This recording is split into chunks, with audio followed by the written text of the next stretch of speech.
যারা বেক করার জন্য কেক বানাতে চান না তাদের কাছে সবচেয়ে সহজ উপায় তৈরি করে দেখাবো ভ্যানিলা কেকের রেসিপি, যেটা কিনা কোনো রকম বেকিং ছাড়াই তৈরি করতে পারবেন। আসসালামু আলাইকুম, welcome back to my channel mother's home কিচেনের নতুন আরেকটা রেসিপি দেখার জন্য সবাইকে স্বাগতম। আজকে তৈরি করে দেখাবো কোনো রকম বেকিং ঝামেলা ছাড়া কেকের রেসিপি, তাও আবার মাত্র 10 মিনিটে। তাছাড়া কিন্তু বাচ্চাদের টিফিনে অনায়াসে এটা তৈরি করে দিতে পারেন। তো চলুন কথা বাড়াবো না, চলে যাই মূল রেসিপিতে। আর এর জন্য প্রথমেই লাগবে কিন্তু একটা রুম টেম্পারেচারে রাখা ডিম, আর সেই সাথে লাগবে হাফ কাপ পরিমাণ চিনি, আরও লাগবে 2 থেকে 3 ফোঁটা ভ্যানিলা এসেন্স। আর এই তিনটা উপকরণ খুব ভালোভাবে মিশে নিতে হবে ততক্ষণ যতক্ষণ না পারফেক্টভাবে ডিমটার সাথে চিনিটা মিশে যাচ্ছে।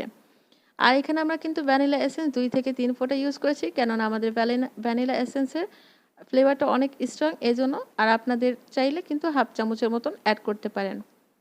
আর এখন মিশানো হয়ে গেলে এখন আমরা এখানে দিয়ে দিচ্ছি মেজারমেন্ট কাপে 1 কাপ পরিমাণ আটা, সেই সাথে লাগবে কিন্তু হাফ কাপ পরিমাণ গুঁড়া দুধ, লাগবে কিন্তু 1.25 চা চামচ পরিমাণ বেকিং পাউডার। আর যদি বেকিং সোডা দিতে চান সেক্ষেত্রে কিন্তু আপনার 1/4 চা চামচ বা হাফ চামচের মতো দিয়ে নেবেন।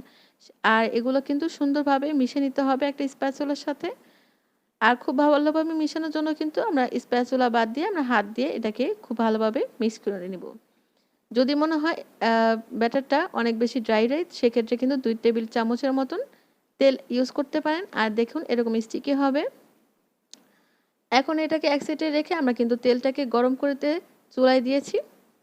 আর আপনারা প্রতিটা কেকের সাইজ যদি এক সমান রাখতে চান সেক্ষেত্রে কিন্তু চামচ মেপে তারপর হচ্ছে ডোটা তৈরি করে নেবেন। আর নেওয়ার আগে কিন্তু অবশ্যই হাতে তেল ব্রাশ করে নিতে হবে, তা না হলে কিন্তু হাতে লেগে লেগে আসে। আর দেখতেই পাচ্ছেন তেলটা কিন্তু খুব বেশি গরম হয়নি, এখনও কিন্তু বুদবুদ ক্রিয়েট হয়নি, অনেক বেশি কিন্তু ঠান্ডা তেলটা। আর এটা কিন্তু খুব অল্প আছে ভেজে নিতে হবে, মিডিয়াম থেকে লো ফ্লেমে রেখে তারপর হচ্ছে ভেজে নিতে হবে। কেননা যদি আপনারা বেশি আছে ভাজেন তাহলে কিন্তু উপরটা সুন্দর কালার আসবে বাট ভিতরটা কুক হবে না। আর দেখা যাবে ভাজতে ভাজতে এক পর্যায়ে এটা কিন্তু অনেক বড় হয়ে গিয়েছে ফুলে। আর তাছাড়া কিন্তু ফুলে যাওয়ার কারণে এটা কিন্তু একটু উপর দিয়ে ফেটে ফেটে আসবে।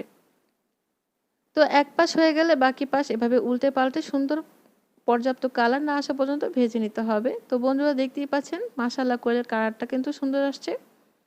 আর এটা ভাজার পরে কিন্তু কোনো রকম তেল এটার ভিতরে ঢুকবে না। তো এখন ভালোভাবে তেল ছেঁকে আমরা কিচেন টিস্যুর উপরে নিয়ে নিব। আর এরই মাঝে তৈরি হয়ে গেল কিন্তু অসম্ভব মজার মাত্র 10 মিনিটের মধ্যে তৈরি করা কেক, যেটা কিনা চা হওয়ার আগে তৈরি করে নিতে পারবেন। তাছাড়া কিন্তু বাচ্চাদের টিফিনে খুব দ্রুতই তৈরি করে আপনারা বাচ্চাদের টিফিনে দিতে পারবেন। আর দেখতেই পাচ্ছেন ভিতরটা আপনাদের ভেঙে দেখায় কতটা বেশি সফট হয়েছে, আর কোনো রকম তেল কিন্তু প্রবেশ করেনি ভিতরে। তো কেমন লাগলো বন্ধুরা আমাদের আজকে এই সহজ ভ্যানিলা কেকের রেসিপিটা, অবশ্যই কিন্তু জানাতে ভুলবেন না। এরকম আরও মজার আর সহজ রেসিপি পেতে আমাদের সাথেই থাকবেন। বাসায় অবশ্যই ট্রাই করতে ভুলবেন না, আর ট্রাই করার পর কেমন হলো সেটাও কমেন্টে লিখতে ভুলবেন না। আজ এখানেই বিদায় নিচ্ছি, দেখা হবে নতুন কোনো সহজ রেসিপির সাথে। সে পর্যন্ত সবাই ভালো থাকবেন। আল্লাহ হাফিজ।